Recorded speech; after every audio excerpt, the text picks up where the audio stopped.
This hour is presented by Mainstay Financial and Annalee Leonard, who is responsible for the information and opinions expressed during the show. Hi, this is Financial Advisor of the Year, Jim Brogan of Knoxville, Tennessee. You're listening to Winning with my good friend and colleague, Annalee Leonard. You're listening to Winning with Annalee. Annalee is a retirement and estate planner, a member of the Ed Slott Master Elite IRA Advisor Group, as well as a sought-after speaker on such topics as income planning, 401k rollovers, and advanced IRA reduction strategies. When not working in her private practice, Annalee joins with other certified senior advisors to promote top-quality services to mature adults in the Pensacola area. Her goal is to help you prepare for and live comfortably in retirement. You can reach her office at 437-3127 or online at mainstaypensacola.com, or call her now at 437-1620 on Winning with Annalee. Everyone's a winner. Good morning, Miss Bridget. How are you? I'm doing great. How about yourself? Doing well, doing well. Want to welcome everybody to Winning with Mainstay. I am your host, Annalee Leonard, president and founder of Mainstay Financial Group, right on the corners of Antes and Perry. And no, we are not in control of this weather. I mean, it is like all of a sudden winter again. I don't know what's going on. But hang on, Friday it'll be summer again, so we're good. Oh, it's a whirlwind. Today we're in sweaters, and Friday we'll be in shirt sleeves. What can I tell you? I want to welcome you again and wish everybody a happy Mardi Gras, because that is the day today. And yeah, I did go to Louisiana for a couple of days, but I came back. I could have stayed for today, but I said, no, got to come and do the radio show and talk with everybody. Remember, this show's for you. It's all about you. So if you have a question, you want to make a comment, either call us or text us at 437-1620. Bridget would love to hear from you, and so would I. If you hear something that intrigues you and you say, whoa, I need to go make an appointment with that lady, call my office, 437-3127. It won't cost you anything to come in, sit down, have a talk, and let's see if we can be of service or not. If I can help you, I'll let you know that. If I can't, I will let you know that also. I have a very special guest today by the name of Karen Ford. Karen and I had a long discussion, as I always do, before I invite anybody on my show, because I want to make sure they've got good information to give. And I think Karen does. She's a motivational speaker, a master financial coach. What she talks about and she helps people to do is to break the chains of debt. And, you know, how important I think that is, because there's no sense in saving your money if you're making 6% and you're out there in debt that's charging you 18, 20, 23%. It just doesn't make good sense. So Karen and I are on the same page on this. By profession, she is a full-time administrator and elder at Faith Church International. She is ordained with Revival Fellowship International. I mean, this lady is all over the place. She's busy. She speaks at seminars, conferences. She's out there motivating people to demolish debt and build wealth. I like that. Demolish debt, build wealth.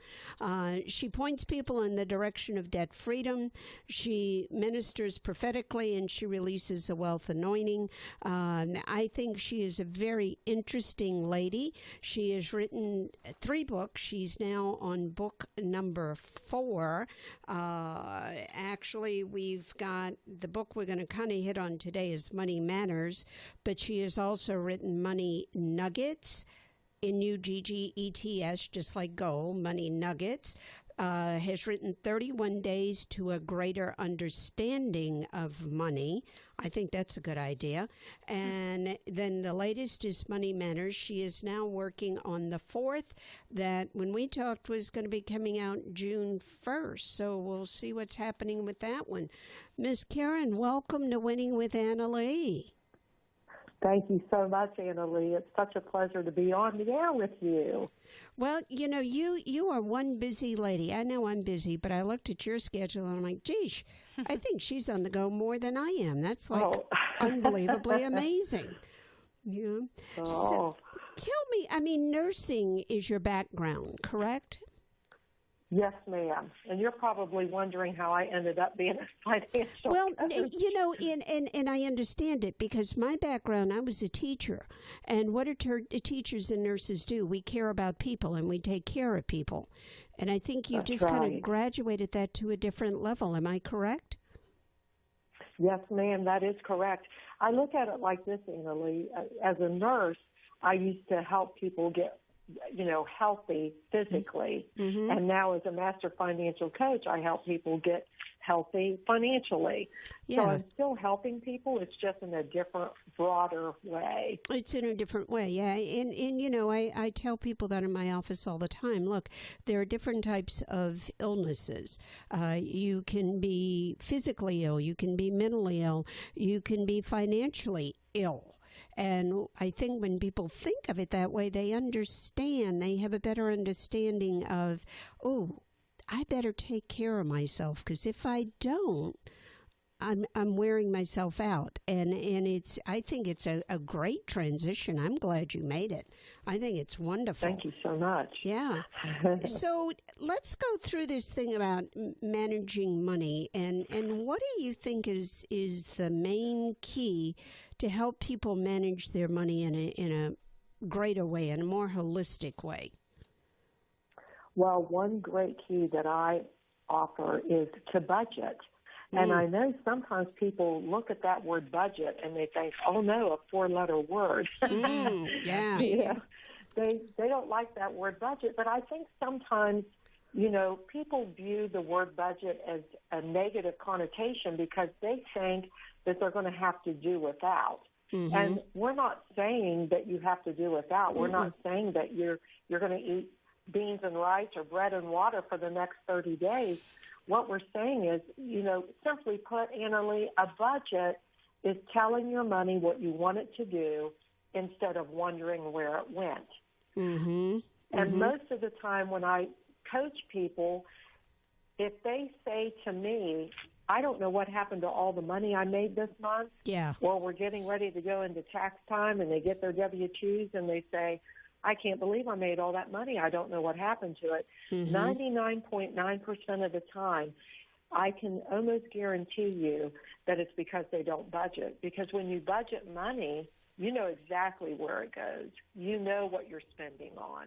Exactly. So I would say that a budget is an absolute key to managing money. And I agree with you, Karen. It's amazing how many of the numbers of people that will come in to see me. And, of course, I delve into everything. And we start getting into budget. And they can tell you what their house note is if they have a house. They can pretty well estimate the electrical bill. But then when you get down to everything else, what are you spending on food? What are you spending on eating out? What are you spending on the peripheries of life, on the self-care? What about insurance? What about car maintenance? How much gas are you burning each month? I would say probably a good 90% of them have no idea, which I find amazing. And these are my clients, the majority of them are over 50, 60 years of age. And they want to retire. And they want to know if they can retire. And it's like, well, the first step to find out is, what are you spending? Right. Yeah, and they're amazed that I asked that question. It's like, well, why do you have to know that? Well, because I got to know if the money you got coming in is going to support your lifestyle. Right. Yeah, it's a sad situation because I've coached people from the age of 18 all the way up to, I think the oldest person I coached was 78. And one of the common threads that ran through every one of those people was this statement: nobody ever taught me how to budget. Mm-hmm. I never learned how to budget. Yes. So it's epic. It's an epidemic, actually. A lot of people have no idea how to budget or the concept of it. Mm-hmm. And do you think, Karen, I know my opinion and we'll talk about it, but I want to hear yours. Do you think credit cards have had a major factor in people having a lack of budget? Oh, absolutely. I think when people spend with a credit card, it's almost like monopoly money. They pretend that they have it. Mm-hmm. Because if you go into the mall and let's say you have so much money in your checking account or so much cash in your wallet, you probably won't spend it because you're thinking, I need to hold on to that money, so I'll just use this credit card. But they fail to remember when you spend with a credit card, that credit card company is going to want their money.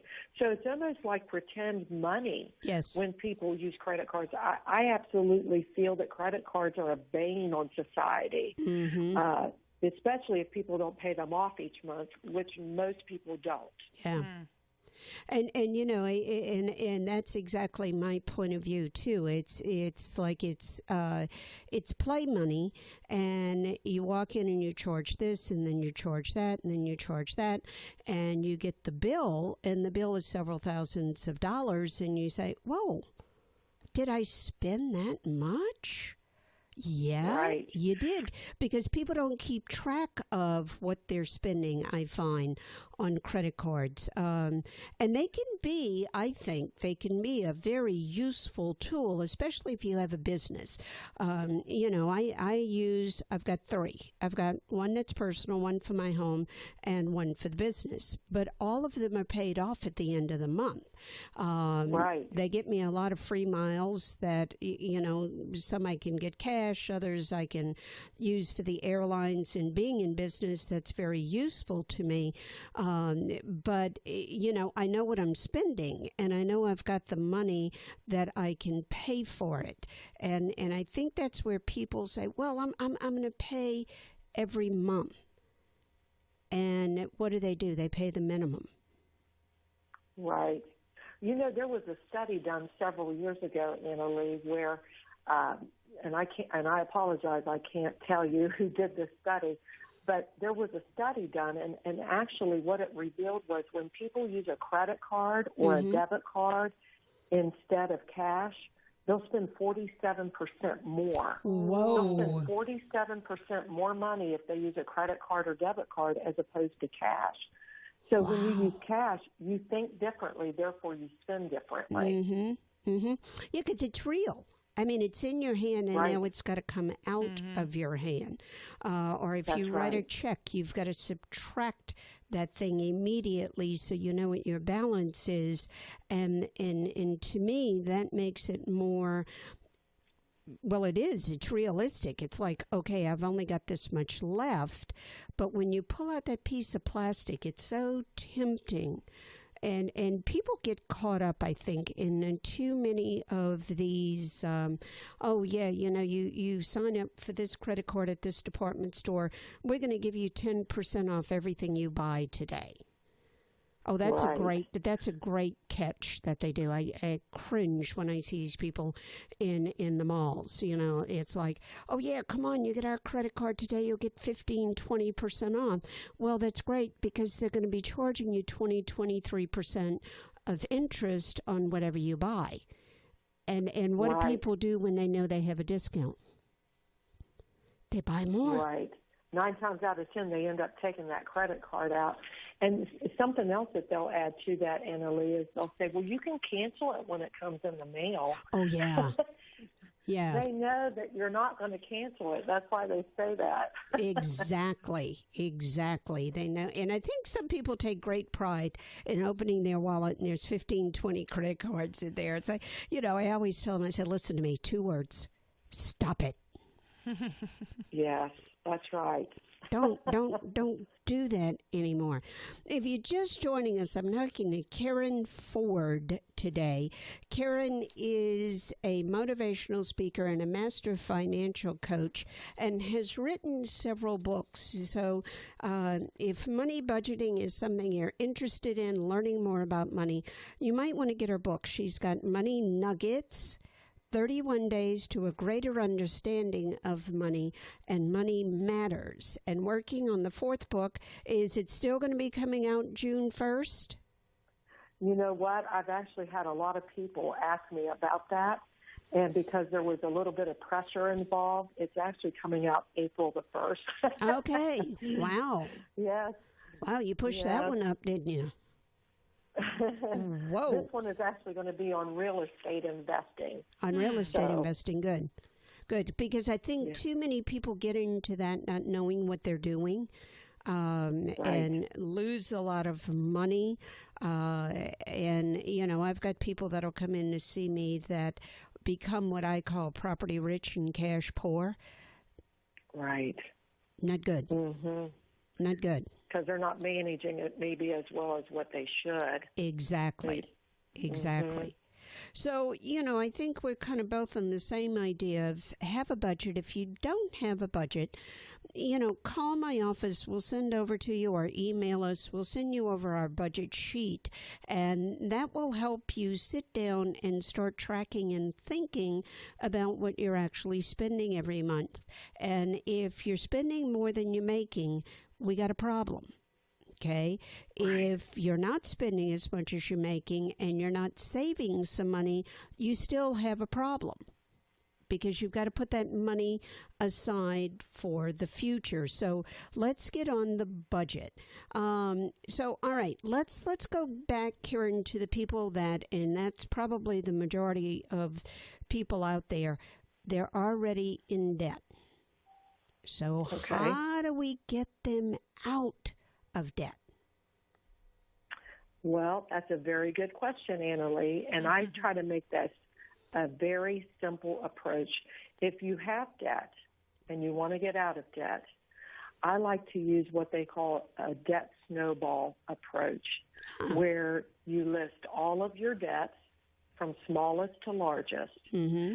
And let's say the smallest debt is a $100 credit card. You have a balance of $100, and your monthly payment is $50. Well, you're still going to make all of the payments on all of your debts each month. But once that smallest debt is gone, now you have an extra $50 a month that you're not having to pay on that credit card. So instead of spending that $50, you're going to apply that $50 payment to the next debt along with its regular payment. So if the regular payment on the next debt is $100 a month, now you're going to add the $50 to it and make it $150 a month. And then once that's gone, you're going to add that $150 that you no longer have and apply it to the next debt. And this does two things, Annalee. It causes you to get a win under your belt. Yes. Because let's face it, if you start doing something and it doesn't seem to be working and you don't see something happening real quick, you're most likely not going to stick with it. It's kind of like exercise. That's why we have people do that from smallest to largest, not necessarily looking at interest rates right away. And the second thing it does is it causes you to start demolishing those debts one by one, and it builds momentum and stirs up your motivation because now you're going to see, oh, man, I'm hitting these debts. I'm annihilating these debts. Right. Now you're really motivated to stick with the plan. Now you're churning and burning. And, the more we talk, I'm amazed at how alike we are because that's the exact system I use with people. And I can tell you, several years ago, and gosh, it's been a very long time now, because I saw that doctor before I had the office I'm in now. She came in.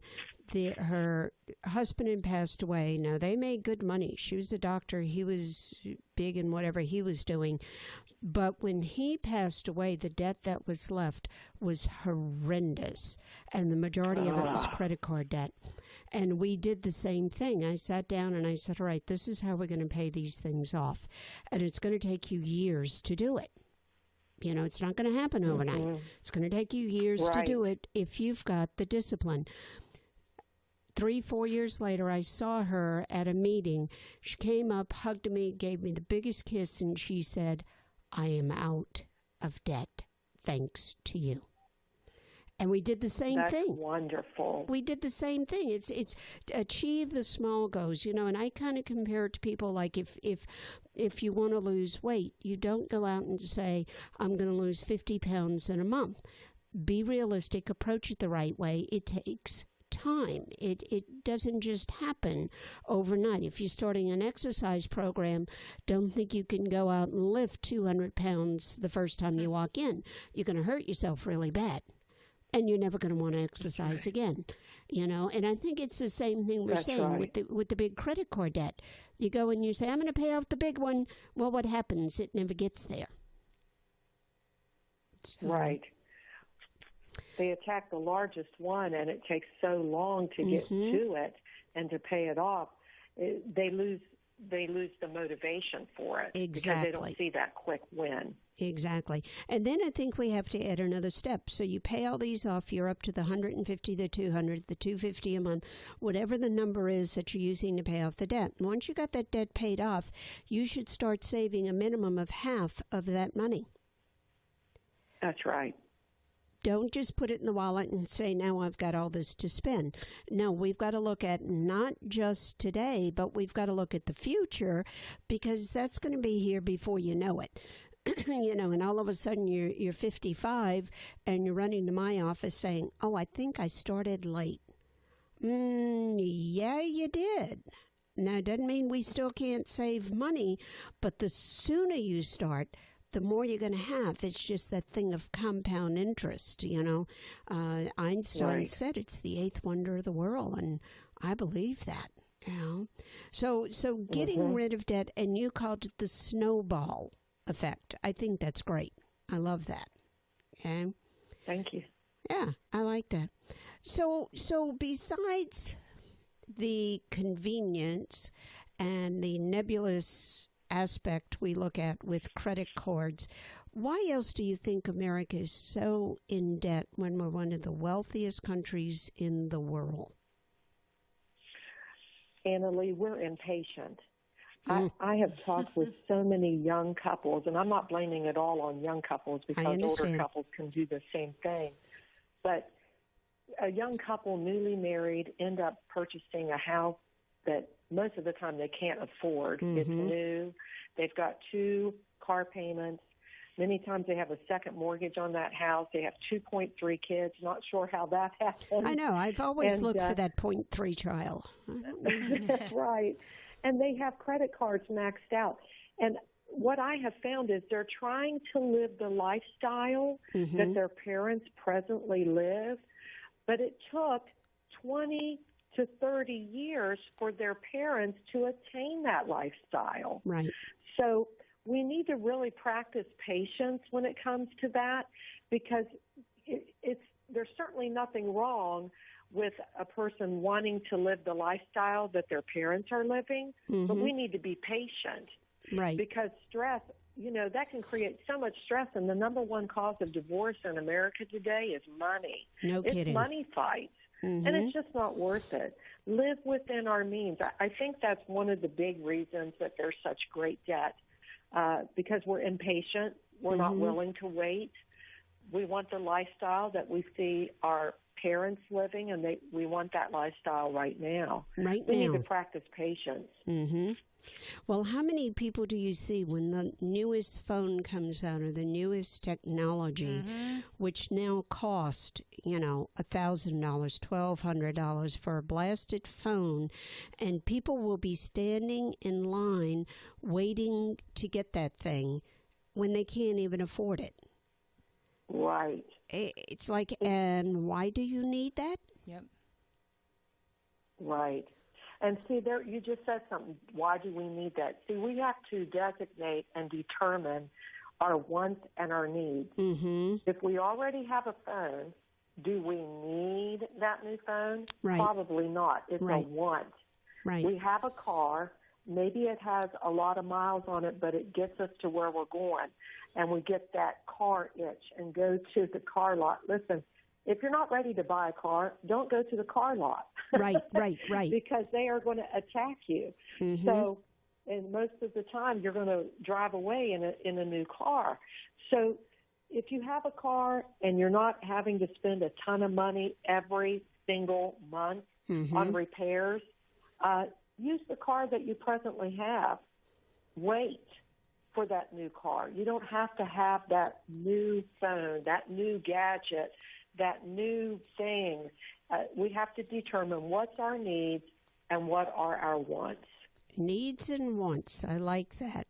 We're going to have to, Karen, go to news, but when we come back, we're going to continue our conversation with Karen Ford, who has written several books. I've got to get these books myself because there's a lot of tidbits of wisdom I can spread to our clients. But Money Nuggets, 31 Days to a Greater Understanding of Money, Money Matters, and coming out very quickly, a book on real estate investing. So we'll be right back after the news, and we're going to have good news, aren't we? Right? All I do is win, win, win, no matter what. Got money on my mind, I can never get enough. And every time I step up in the building, everybody hands go up. And they stay there, and they stay there, and they stay there. Up, down, left, down. 'Cause all I do is win, win, win. Woo! I love it. That'll pep you up on a Tuesday morning. They really need to play that every time you walk in the office. I know. I just love that. I should have that being broadcast from my office in Cervantes. I wonder what kind of commotion that would cause. Welcome back to Winning with Mainstay. I'm your host, Anna Lee Leonard, president and founder of Mainstay Financial Group, right on the corner of Cervantes and Perry. And today we have a wonderful guest, Karen Ford, who wrote a book called Money Matters, but she also wrote Money Nuggets, 31 Days to a Greater Understanding of Money. And Karen is a motivational speaker and a master financial coach.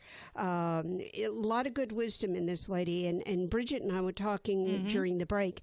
And, she was saying how great the things that you're saying, Karen, are, and how much sense they make, and how she sees people in her age group being pushed to do a lot of stuff they really cannot afford to do. So I think it's good that we do this, and we've talked about, the credit cards, getting out of credit card debts, be more patient about things. Don't think you've got to have it today. Yeah. Use that snowball effect to get rid of debts that have been accumulated. So let's kind of go back, Karen. We touched on this a minute ago, but let's do that again. Credit card, people can have them, correct? Absolutely. People can have credit cards, but I think this is where they need to know themselves really well. Because if they are not going to pay those credit cards off each month, then don't get them. Because I've seen it so many times, Anna Lee, where people get a credit card and their intentions are good. Yes. They want to pay them off each month, but then inevitably something comes up and they're thinking, I'm going to have to take money that I wanted to pay off that credit card with and use it for this item. So if you're not going to pay it off each month, don't get them. Yeah, because it's you have to know if you have self-control or not. Exactly. And a lot of people don't. And it's like you said, it's the thing I tell clients. I said, there's two words you always have to remember. Life happens. And that's right. I'm telling you, the refrigerator breaks, and then the microwave gets jealous because it says, well, the refrigerator isn't working, I'm not going to work. And then the dishwasher says, well, if y'all aren't working, I'm certainly stopping. And, what do? You wind up replacing the entire kitchen. And you've got to have that money set aside for emergencies. You cannot just rely and say, okay, I'm running on $10 in the bank every month. That's another way people get in debt, because life happens. And what do? They go out and they charge all these appliances, and maybe altogether they might pay a few $1,000s for them all, but by the time they pay them off from the credit card, they've paid $5,000 or $6,000 for them. That's right. Hey, I coached a couple one time. This is really unfortunate. Fortunately, they came for a coaching appointment, but we sat down, and, of course, I asked a series of questions to gather information to see how I can help them. And when we went over credit cards, they had a number of credit cards, and then it got really quiet. And she said, well, those are the credit cards we have together, but I actually have credit cards of my own that he doesn't know about. Oh, no. So we listed those. And then he said, Well, I have credit cards in my name that she doesn't know about. And when it was all said and done, I kid you not, between the two of them, they had 86 credit cards. Oh, my between the two of them. gosh. And every one of those credit cards had a balance on them. Oh, 86? Yeah. And when I tell that story, I shock people because they're thinking, surely not. But see, the credit card companies, it's gotten so easy to get credit cards today as opposed to 30 or 40 years ago. Oh, yeah. The credit card companies are in business because they're going to make money off of you. No kidding. So when people say, well, how could the credit card companies do that to them? It wasn't the credit card companies that did it to them. They did it to themselves because they took them out. Right. Right. Well, and you think about it, it's the same thing with the finance companies for a home. They're going to let you go to that nth degree. If you qualify for a house that you really shouldn't be buying because you're going to spend the rest of your life just paying for that house, they're going to lend you the money. That is not their problem. Because they're going to make money off. You have to have enough smarts to sit down and figure out, okay, if this is my house note, now can I still eat? Can I still have a car? Can I, or am I going to work the rest of my life to do nothing but pay for this house? Right. I mean, it comes down to personal responsibility, and I think that that's part of our problem. And tell me what you think, but we've kind of been taught to not take so much personal responsibility anymore, even in our learning. I'm still from that old school system where we had the Dewey Decimal System, and you learned how to seek knowledge, and you got books, and you put the knowledge together, and you formed something, and now you want to know something, and you pick up the phone and you type in a question and boom, there's your answer. Right. Well, I agree with that, Annalee. I actually, I feel that we have a throwaway society today. We don't use it anymore, so we'll just throw it away. What? Right. What, are you kidding me? If you're not going to use it, sell it. At least get a few bucks for it. But just don't throw things away because you don't use it anymore. Or, I see people go through their cupboards and certain foods have expired and they just end up throwing it. You realize that every time you throw something away, you're throwing money away. Expired food. You purchased fresh produce at the store and you didn't eat it in time. Okay, all right, maybe those grapes were $3 or $4 for that bunch of grapes or whatever it is you purchased. But that's still $3 or $4 that you're throwing away. Exactly. So I think sometimes we actually, and it's usually the little things that get us. Sometimes it's the big things, but most of the time it's not the car payment that gets you. It's not the house payment that gets you. It's the $3 or $4 cup of coffee that you have to have every day on your way to work. And I coached a person one time. I said, well, certainly I'm not opposed to you drinking coffee. I'm an avid coffee drinker myself. I said, but how often do you go and get that specialty coffee? He said, every day on my way to work. So when we calculated it, he was spending $350 every month on his special coffee on his way to work. He didn't realize it because he used the old debit card every day or, a few dollars out of his pocket every day. He didn't really realize it. So he decided he was going to change things up a little bit and just get that specialty coffee on, each week on a Friday. Right. So rather than spending $350 a month, he's maybe spending $40 a month on coffee and using the other money to get out of debt or to invest. Yes, and I think that's one of the big keys. We don't have a respect for money, and goes back to the thing we were talking about, having a budget.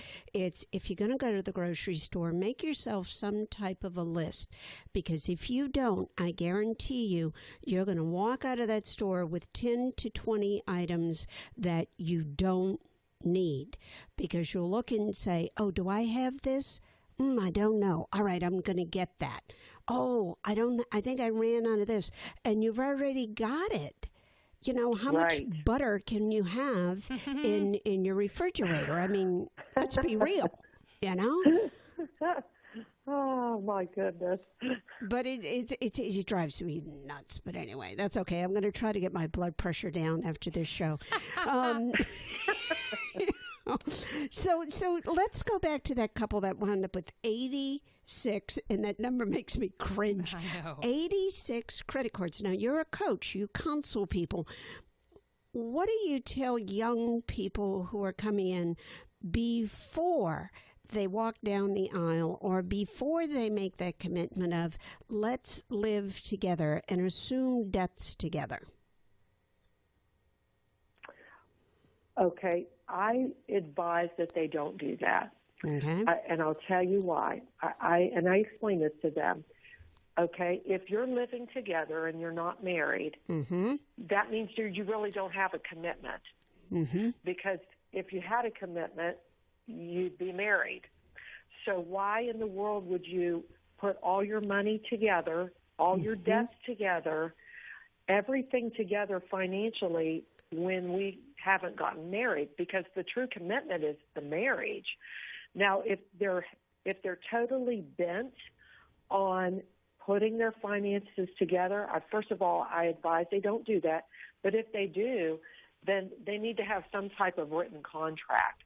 Because let's say they put all their money together and then they decide they're not going to get married. Oh, right. In fact, they're not going to continue living together, and they're going to dissolve this relationship. Well, now you could really have a big mess on your hands if you put all that money together and all those debts together. Right. So I advise them, first of all, if you're truly committed to each other, then go to the justice of a peace if you don't want to plan a wedding. Get married, because that's the true commitment. But if you're not going to do that and you're totally bent on living together, don't put your money together. Don't put those together. And you need to come up with an agreement. Who's going to be responsible for the utilities? Or are we going to split them down the middle? Right. Are we going to split the rent down the middle? What are we doing here? There needs to be an agreement. So what you're saying is they have to sit down and have the money talk, which too many people don't. And it's like this couple. How could you be a married couple and each have credit cards that the other one doesn't even know about? I mean, well, when you're, marriage, one of the big things in marriage is communication. Hello. Certainly got to communicate with each other about the children and the household things and work, but you got to talk about money. Yeah. Because so many times opposites attract. Usually one person is a spender, one person is a saver. And I look at it like this, every spender needs to have a saver in their life so that you don't have to have, a cookbook, 92 ways to cook rice and beans. Right, every, that's the truth of the matter. And every saver needs to have a spender in their life so they actually have a life. Exactly. Because neither is the best. You have to merge those together. Certainly there's nothing wrong with spending some money, but you don't want to spend everything you make. And there's certainly nothing wrong with saving. In fact, you should be saving. Yes. But you don't want to have to save everything. You want to be able to spend on things that you enjoy or doing some traveling. So, you need to know each other beforehand. And if you're a saver, then you're probably attracted to a spender. And if you're a spender, you're probably attracted to a saver. And you may not discover that until you're in the relationship for a period of time. But you got to talk about money, because money is an important aspect in marriage. It'll make you or break you. Because both of you need to be on some kind of a plan on what your lives want to be. Do you want to take a vacation each year? Where do you see yourself in 20 years, 10 years, 5 years, and next year? What are your plans? What are the plans?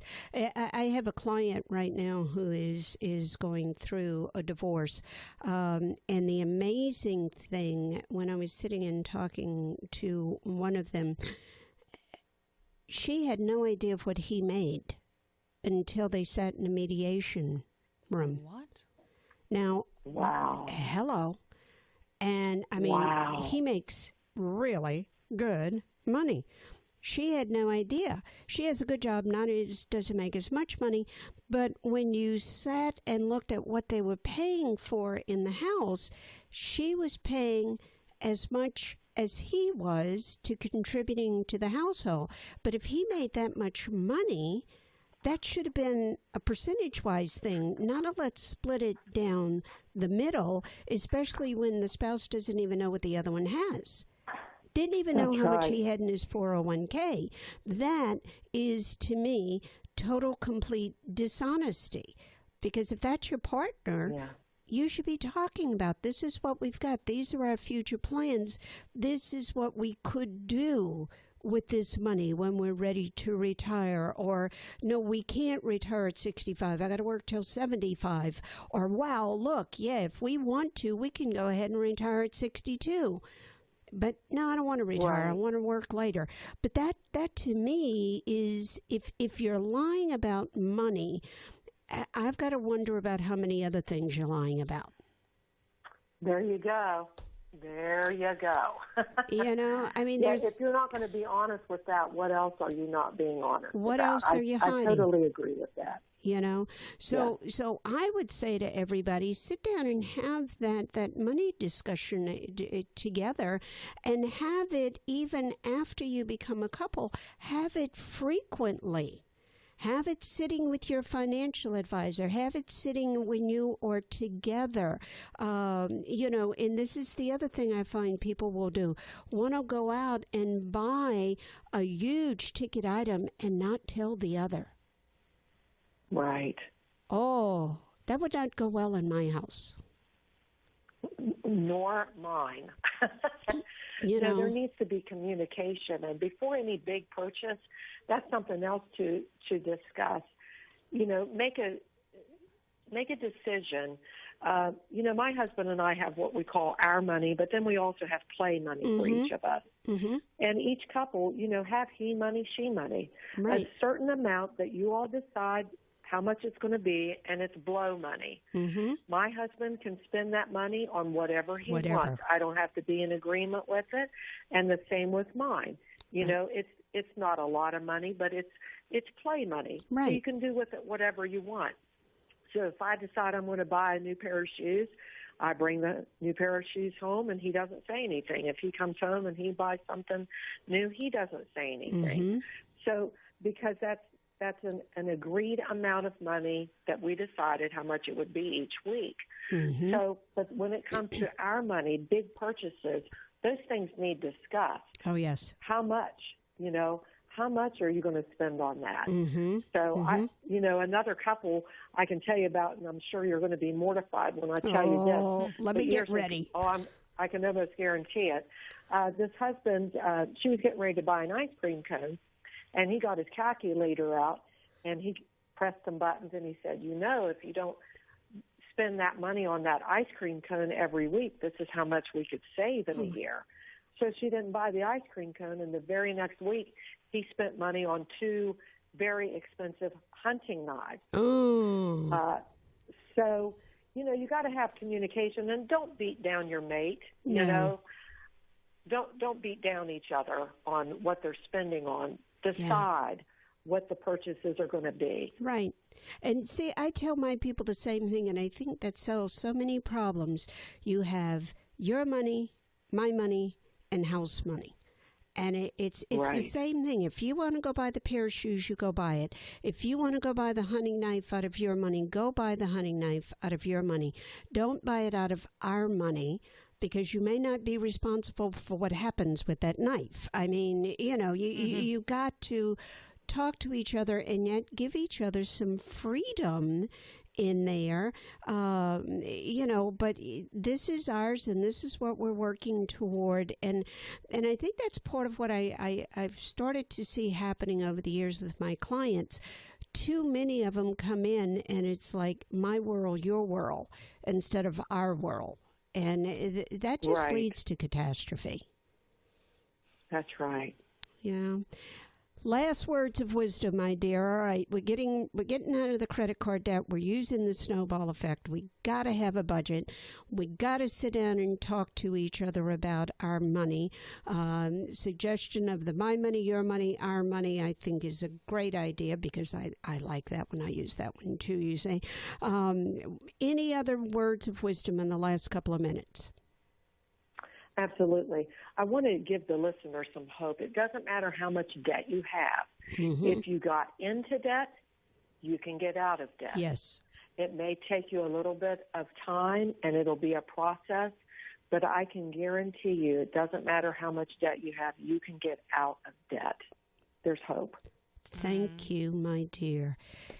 Karen Ford. Karen Ford. I have to get you down here. Yes.